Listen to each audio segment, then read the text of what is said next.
Hemmemiz aylanyaq.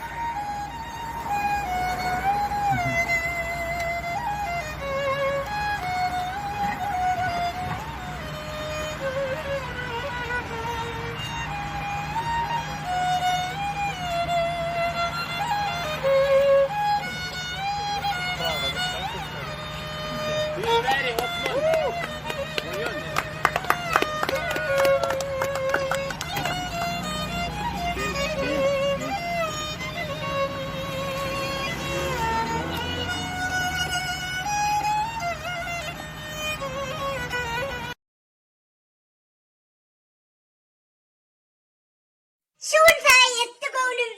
Gelip gitti 2020. Senin makyajı ömrüm. Bantığında ömrüm. Tüyüm bile mutlu ya.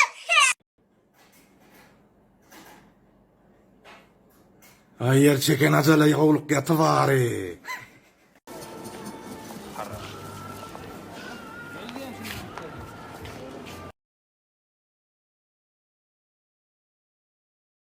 iPhone 13 Pro Max.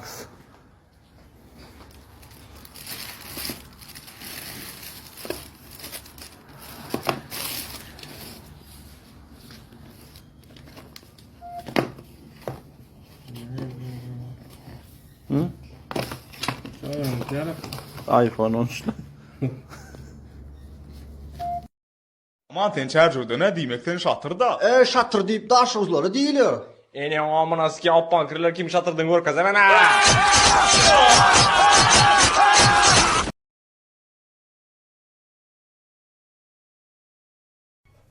Doglan, Gudin, Gudluy bolsun. Menen şugin saşının yanında amımı gutumi beremen hende akşamı alaman.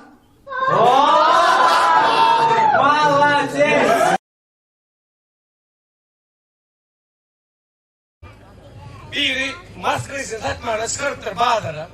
Maskayı sal şulyonun acaylo.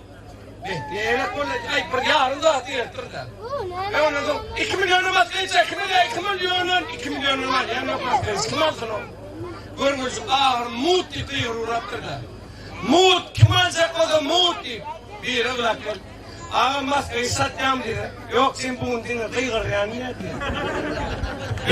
Yani deyip dur muti ne diye. Hava muti minne gittiktir. Ya doğruyla muti. Sigi mina ne diye. Dil hatam vereyim neyse. Afarmayınız kimin oynuyor diye oynuyor.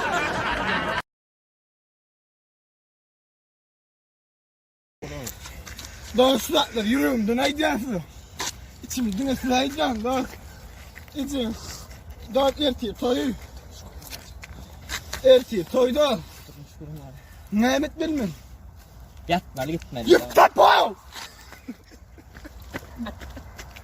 Ya. Gayet öldürmek gerek. Tamam. Bas gülüyor. Sanat berce, elle sanat berce o. Gülüyor da. Sana değil mi? Zangat bas koyun. Rayla. Zangat daha böyle. Bak ortuna değil mi bacı? Koyun. Rayla no.